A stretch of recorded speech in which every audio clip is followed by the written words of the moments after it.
Hello and welcome back, everyone, from your well-deserved break.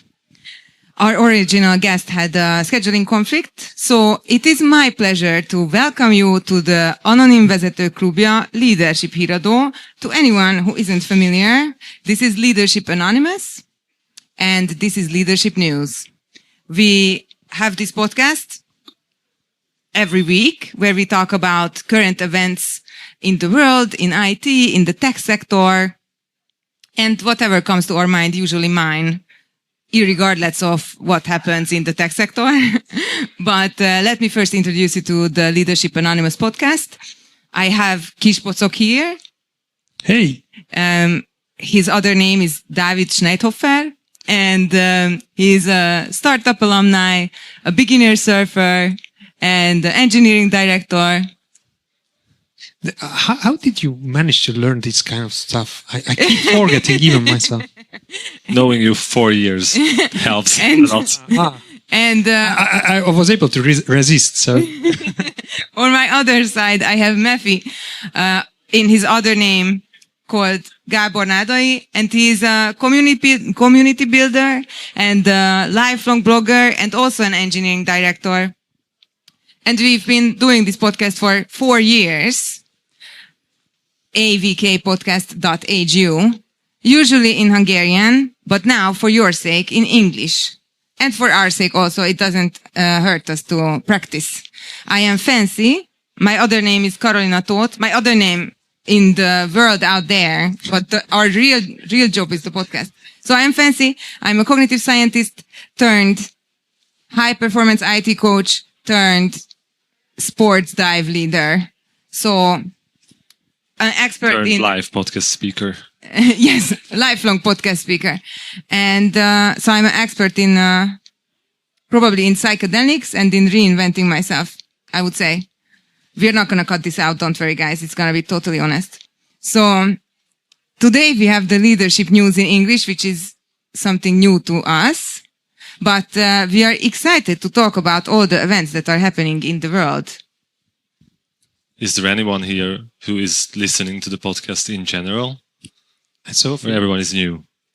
Everyone is new. Good. Maybe we gain some followers or maybe we lose some. We'll see. Yeah, we'll see. But I think we have to also state that this is like a regular conversation. You should consider it as like, having a beer and listening to it. So it's like a general talk from us, sharing stories, sharing our thoughts. That's all.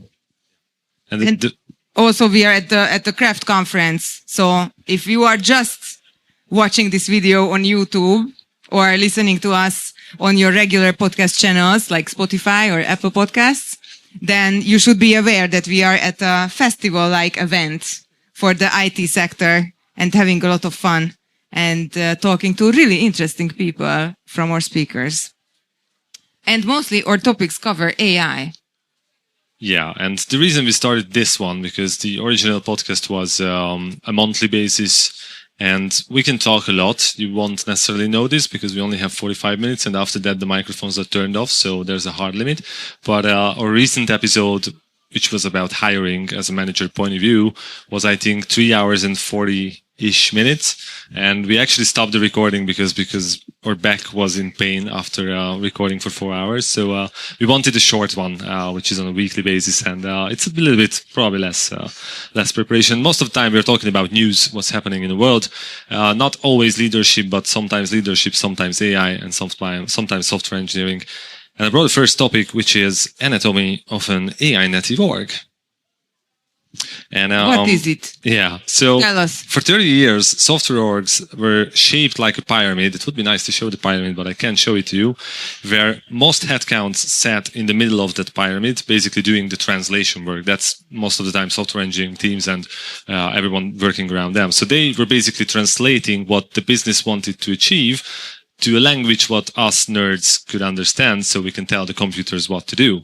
And the article states that because of AI, this translation work is not unnecessary anymore. It's just becoming super cheap. And I loved in the article that most of the time we are talking about how code is becoming cheap and how features are becoming cheap. But the article is actually saying that the translation work is becoming more cheap. And that's obviously, this is what we are seeing, resulting in that pyramid shape is actually getting a little bit narrower in the middle. And then the article, I'm not going to read out the whole thing because usually after that we just share a brain fart on the whole thing. But basically the article goes on how should you build this AI native org and what are the roles there and what is the ideal headcount and stuff like that. But you know, do your stuff. Yeah, tell me something. So is the argument that instead of the pyramid we are gonna have a column? No, it's more like something starting to a pyramid, then it's a column, and then it's half of a pyramid. Yeah, I'm very bad at trying to describe this. You should imagine there is a picture. So in the top of the pyramid is a Y. You know, company Y's exist. What they wanted to reach, right? In the middle section is like a what. So what you wanted to achieve, and in the below that is the how, right? And there is in the top of the how question is like there are the managers, right? They are translating between the business and the engineering, just to sake of this conference. And there is an interesting lines I wanted to read it, call it out. Look at this. So if a manager isn't contributing to the why, the what, or the trust system that holds the how, it's hard to say why they are doing it anymore. It means it's like the managing stuff, because, you know, if you were a manager and you became like a good manager, that means you were able to efficiently translate the needs, the manage people, and, you know, you actually solved the translation part of the company. But it's that's the bad news for us. It's like it's solved by agents, because it's like translation. It's not really necessary more, or not on the same level as we had before. So therefore, the amount of managers are needed, or the managers who are actually just transcribed, or not transcribed but translated, that's no longer needed. That's the article is about. That, I think that's going to be like a token maxing versus laying people off kind of thing. And then soon, whoever wrote the article will realize that probably you need managers in order to have meaningful communications between people and teams and individuals and project assimilations. But that's just my take. Yeah, but I think also the article states that it's probably a false prophecy that you don't need managers anymore, because as a manager, I wouldn't say that. I said it's like the role of the management is it would be different. Yeah, and also the size of them is exactly. But I'm not saying you saying that. I'm saying a lot of CEOs telling that in companies that these are not necessarily something you need anymore. But whenever, as a manager, I join a meeting, I always feel that the problems are still the same. So it's not. There was a very limited time in my career that I had to go into a meeting with software engineers, for example, and we had to solve a technical issue, because I always found that software engineers are pretty decent in solving technical issues. Issues we had to solve and management needed was always like collaboration, how teams are working together, how business logic should be different or not clear or whatever else. And AI can help in that, but I'm on the side that I'm biased because I'm working as a manager, so I'm also trying to comfort myself with this sentence. But yeah, usually there is a section then, people are, so it's like calling out these managers who are denying the fact that there is going to be a change. Oh my God. So usually it's a people problem and not a tools problem. And I think a lot of teams have faced this in their lives. They're going to be like, oh, we are going to fix this with a double blind feedback system that anybody can sign in from through a VPN, so that nobody is going to know who the feedback is coming from. And then people are going to be able to give honest feedback. And then you're just going to be like, no, dude, like, let's teach people how to have a tough conversation and then actually not rely on the feedback system, but have conversations like people and not wait with your feedback until, it's an apocalypse. Yeah. So I think we need managers. That's my stance. At my current company, the feedback system works in this way, so it's completely anonymous, and everyone who is giving feedback during the feedback cycles add the last line to the feedback, which is, please feel free to share my name next to this feedback, because it doesn't make any sense that, okay, but who am I receiving this feedback from? Oh, you don't need to do that. You just need to know that there's a feedback and you can't communicate it afterwards. But yeah. I might wrote it, I might not. Yeah, maybe AI. Maybe it was me. AI was giving you feedback. Okay, in other news, Apple is developing iPhone anti-snatching feature that locks stolen phones immediately. And it's super interesting because I think iPhones are already they are stealing iPhones for sure. I'm not saying it's not happening, but I'm not sure if you try to actually sell an iPhone, it's not that easy to get rid of yourself from that iPhone because it's already locked to your account and no one can do anything with it. So I'm super interested in how the instant locking is going to happen. So if for example, if I'm handing over the phone to you, is it going to lock it itself, or only if you're putting it into your pocket, or? But I'm still confused because it's like people are, selling as part of it. So it's like you couldn't sell it. It's just a brick of something if you stole something. Yeah. And you shouldn't, you're not able to do that. You shouldn't steal Apple, it, yeah.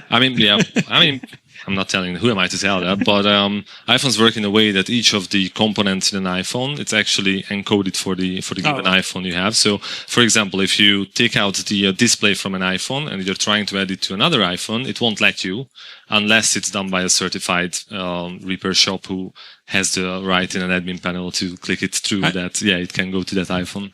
Seems okay, but it's like if you are heading to a Nagyvárad tér, someone will solve that issue in a minute, I guess.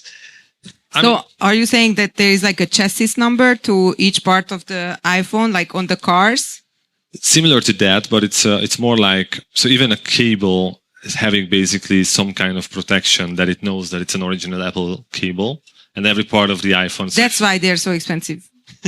Well, you know the answer why it's so expensive, and I'm surprised that we are, 40 minutes in, and you didn't say that, but yeah. Okay, but anyway. Wait, I have a story.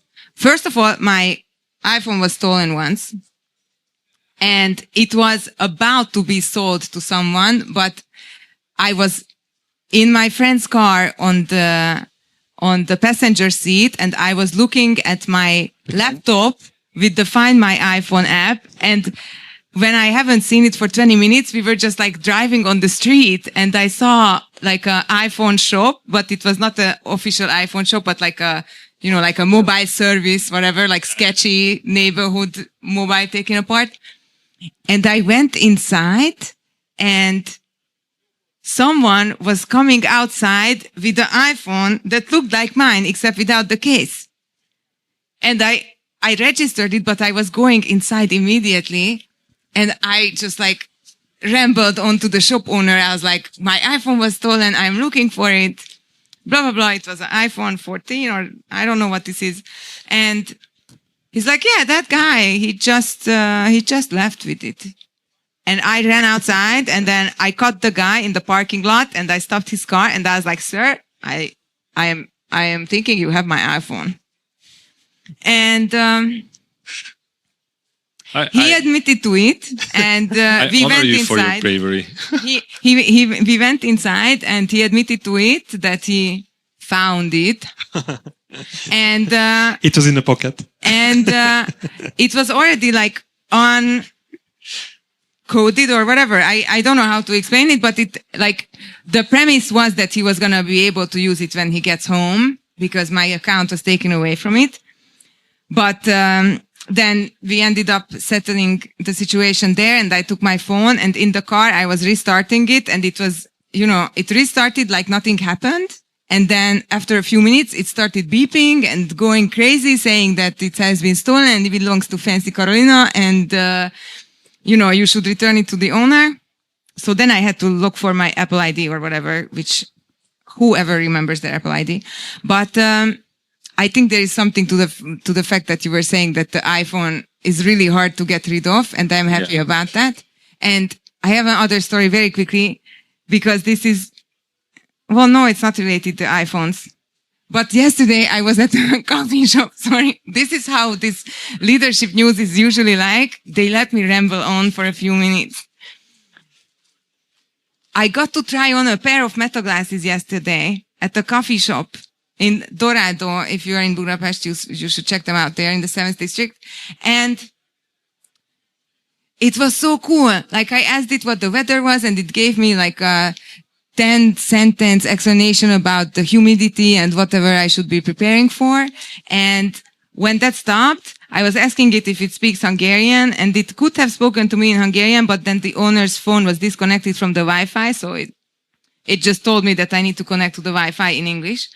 But when he reconnected to the Wi-Fi, it was playing background music, what the owner had been listening to. And I was like, this is the perfect thing.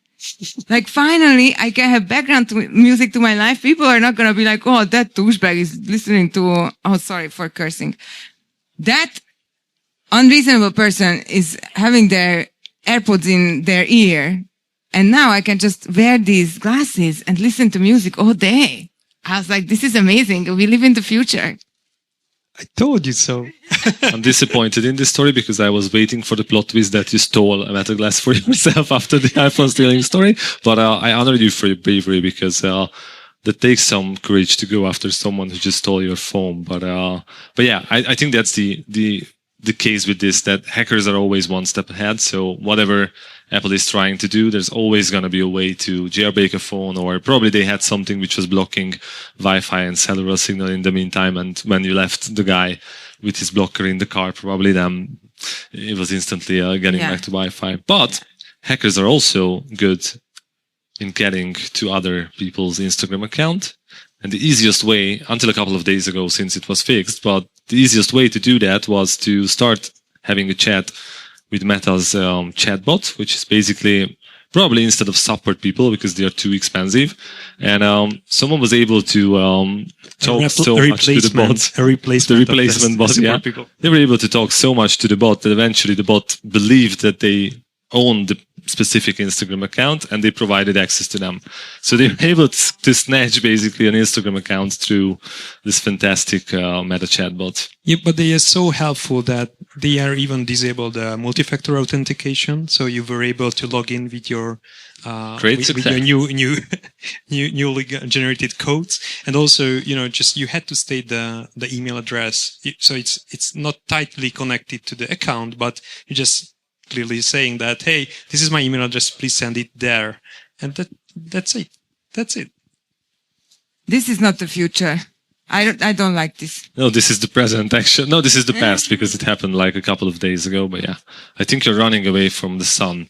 And I'm envy you a bit because it seems like this is covering something, but let me tell you, it's not.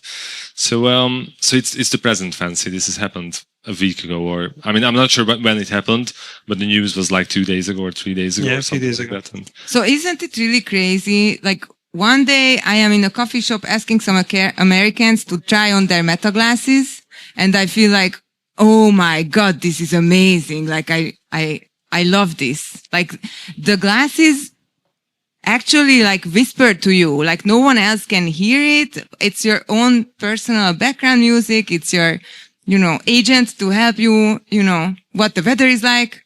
I didn't think of any other questions that I would like anybody's help with, but, I thought, like really this is amazing. And then the other day it's like your Instagram is stolen because someone was smart enough to trick an AI chatbot. Trick AI chatbot in, yeah.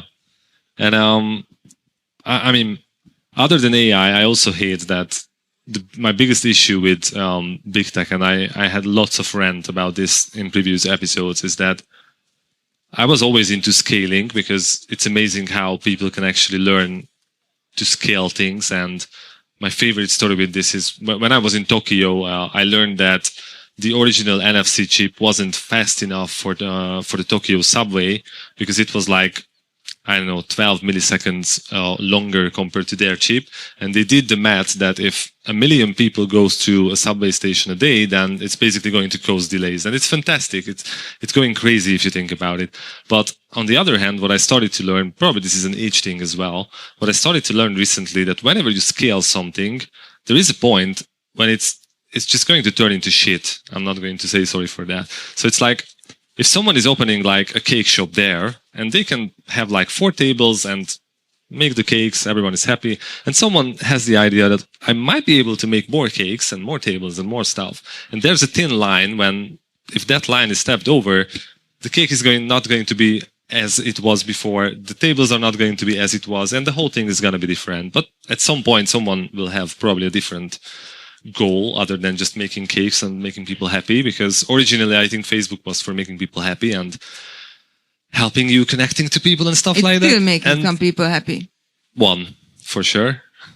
but these days, and my biggest issue is not the AI chatbot, but if you have an issue with Facebook, so something happening with your account, you're developing an app and you have an issue, we are at the point that you cannot get to a human being who can escalate your issue and will tell you that I'm going to escalate this internally and someone will get back to you. Because with your bank, you can still do that. You can pick up the phone. I know I'm old.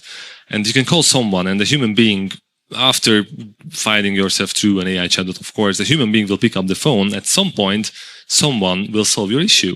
But with Google, with Facebook, with Netflix, there is no chance. You're never going to talk to a real person because, first of all, they fired it's them so all. big. Yeah, it's so big that they don't have enough people to do that. Second of all, they fired them already because here's the AI chatbot. They never gave you access them to the other Instagram account instead. I don't think they hired them, actually. It's just like it was an empty space there were no active support on Facebook.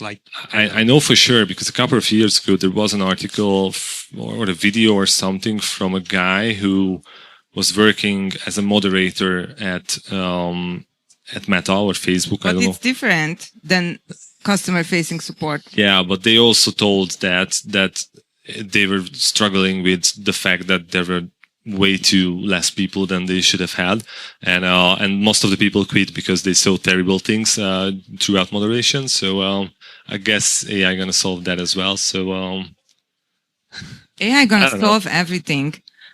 Before we go further, I just wanted to share that we actually have a newsletter for this podcast. It's at avkpodcast.hu. And every week when we talk about the current events, we give a little number to our leadership news episode and we share all of the articles and all of the news that we are referencing. And so you can actually have a look at all the things that they were talking about. Because usually they are the ones who bring the news and I just bring the champagne. And also it makes sense to read the article we are ranting about because it might giving some extra context to the news you're sharing. Okay, the other topic is you probably know Charity Majors. She's an amazing person. She's having a blog and she's ranting about, I don't know, technology, leadership and a lot of topics. I'm not sure if she's speaking at Craft, but I think she's going to speak at Compass probably. Anyway, she's also a conference speaker and she wrote a super article, which is basically, so she argues that AI enthusiasts and skeptics on engineering teams are both responding to genuine existential threats, but they stopped talking to each other.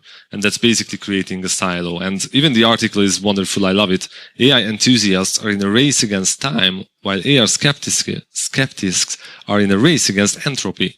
And the fix by herself thinks that, just sit down and talk. Wow, great news, usually. But she also says that you need to share the whole story because you can read a lot of news about, AI is great. Just like in our conversation before, the genie can solve me everything. And people are not necessarily sharing the bad news. So this is why I'm following, by the way, at Citron, who's very, very critical of AI. It's too much of the critical side, but also everything else is too much of the fanboy side. Balance, right? And yeah, it keeps a good balance. But basically this is probably a suggested solution that sit down, have a conversation, and also share the bad stories because AI is not ready for everything. And it's fine to talk about that because this is how we're getting forward and getting those people from the two ends of the room or the two ends of the scale together. I think it's more and more important for human beings to be able to hold difficult opinions at the same time. Both things can be true. You can be really enthusiastic about AI and you can also understand that it's not perfect and it's not going to save all of humanity's problems. And you can disagree with someone on any kind of point, argument, whatever, and you can still love them. And being able to hold these discrepancies is probably one of the most important skills for humanity and for being able to connect one-on-one. I think this is the skill Hungarians need to learn the most, because in the last 1.5 decade, we started to think in a way that they are them and they are us, and if they are them, and now they are stupid. Now it's completely changed. It's disappeared well, from day 1 to 2. Yeah, let's open a fight on Android versus iOS, and you will see it's still out there probably. I'm going to borrow this sentence from Ken Beck, who said it's like unpredictable genie. This is how they rephrasing AI. So unpredictable genie will solve everything. That's the phrase I wanted to use from now. Thank you. I think unpredictable genie. Unpredictable genie will solve everything in an unpredictable and undeterministic way. So I think AI is really like recreating humans. We are teaching it everything that we know, and we are forgetting that intelligence is not emotion, and intelligence is not humanity. And we as humans are really prone to thinking everything in simplistic manners, because that is what helped us throughout our history to save ourselves from predators and from disease and from whatever, like foe or ally. Can I trust this person, or should I draw my knife? And if I was not trusting someone, I was probably having my knife at hand, and I had a better chance at reproducing, therefore creating more humans like I am, really untrusting, and therefore, procreating some more. You get the picture. And so we have engineered ourselves unknowingly to be these kinds of entities in life. Bad, good. Like, don't like.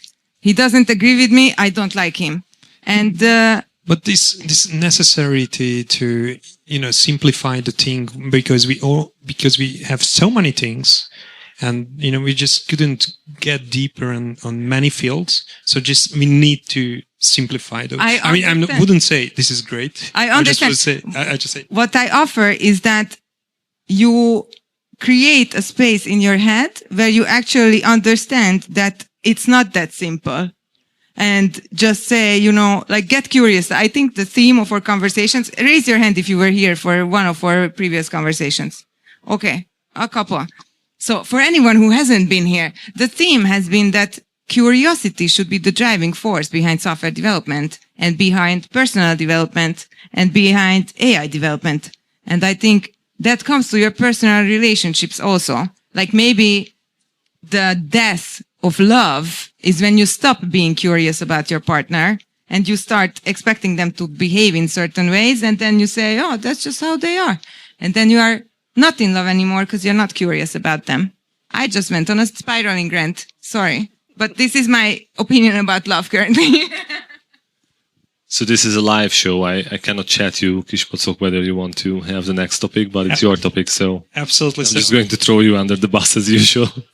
Sure. So I'm the responsible person to bring off topics to this podcast, and the off topic is usually computer games. And I picked this one because the title, it was cool. That's all. And also I really love the game. Do you remember SimCity 3K, 3000? So this is the title: SimCity 3K in 4K. That's all. So a new update for my lovely childhood game. That's all. That's the story. So does that mean that SimCity is going to be available in 4K? Yeah, it's just like a visual upgrade, upscale, not just as upscale. They just literally changed every, how's it called? Render? Yeah, I think so. It states that they changed all the assets and upgrade them. Maybe AI involved. I'm not sure. I'm just saying. No, definitely no AI. It's way better to play SimCity 3K in 4K. Remaster? Yeah. Is it a remaster? I hope so. I think it's not going to be like the Grand Theft Auto San Andreas remaster when there was this screw which turned into a donut because an AI was doing the remastering of the images and they were just going nuts. So yeah, it's a childhood game, but I'm still playing. Well, that's a large sentence because I'm not having that amount of time to play. But when I play, I still play with SimCity. It's usually get cities into a phase when I can just let the UFOs go on them and do the party. And then just quit the game. It's a pretty old link from our backlog, so I just had to check it. But it's like it's just a patch, so no upgrades. It's just like someone who was desperately wanted to play in 4K. That's all. But thank you for them. I have two things to add. One, we should for tips for better living from Fancy. So we should all look for our inner child. And I know that also sounds like really spiritual and unwarranted, but I'm a cognitive scientist, so bear with me. I think that children are in a different state of mind. And I've been actually canceling my gym membership and going down to the playground to jump rope. And a lot of little children at the age of like this, they finally we have video and people can, I like this. So there are a lot of children like that and they are so amazed with everything. And I just think it's a key to a happy life to keep your sense of amazement at whatever comes your way. Yesterday I was playing at the playground with the children after I did my 1,000 jump ropes.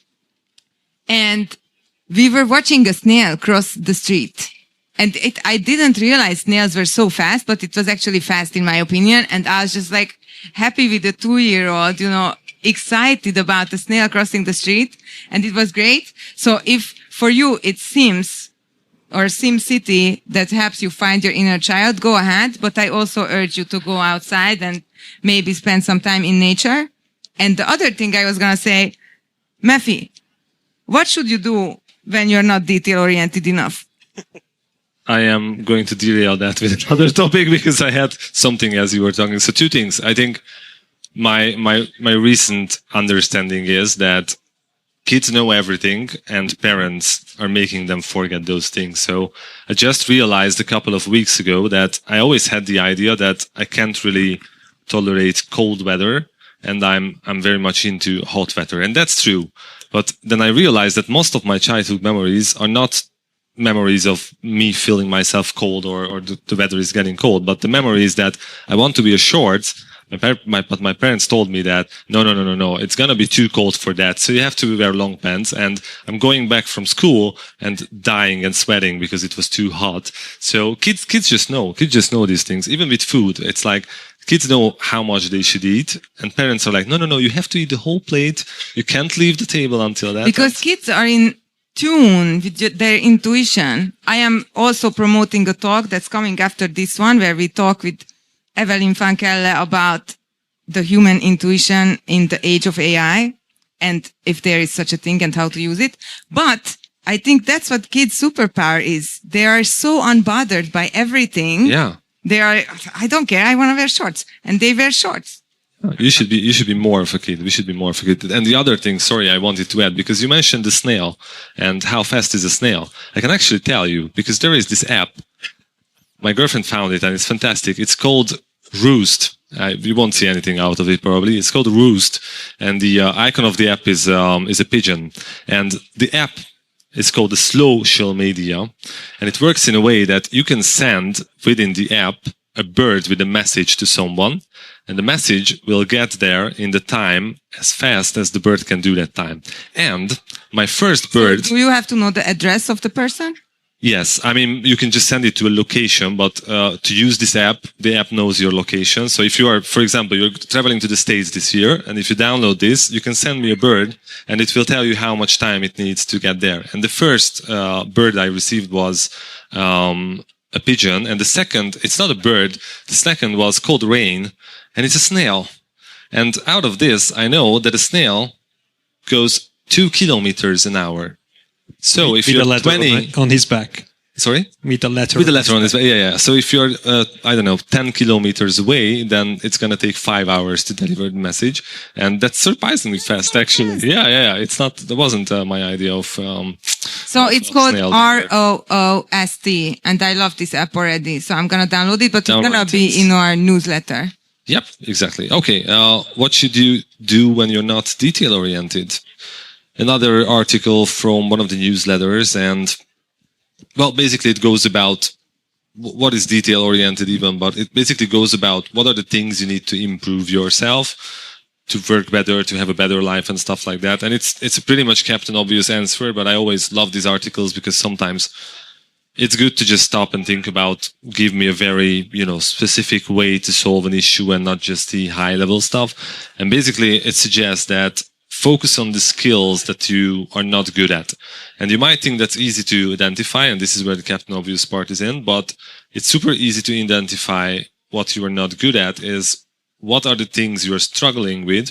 So for example, if you're not good in doing presentations and you have a presentation on Monday, then probably Sunday around 4 p.m., you will feel this weird pain in your stomach, and that's because of the presentation. And it suggests that you should collect those moments and find those things that are basically making you uncomfortable and start doing those things quite frequently, getting out of your comfort zone and focusing on those things to make sure that those are, someone got a book. And this is the point where I want to ask whether you have 2 more, but it's okay if not. We can just, cut it in 3 or something. Is it signed as well? Oh, it's drum rolls. signed. In our current So we just event. get the softwarefejlesztő kézikönyve. It's a Hungarian edition of the Gergely Orosz book. Wow. Yeah. Guys, don't... It's a hardcover. Don't buy books, become podcasters and receive them for free. Going on with the quote. So anyway. Become kispocok and receive them for free. I just asked them hey, do you have an extra one? And and you were kind enough to ask for to do a fast I can try. Let's count how many more have. we need. the proper phrases you should have. But anyway, so the article suggests to find those things, start doing those things, and this way you're actually going to unblock yourself, because those things are not going to get in your way to get a new opportunity, to do what you want or and so on. And I know it's somewhat of a Captain Obvious thing, but I really like the hands-on kind of suggestion that you can just start doing right now.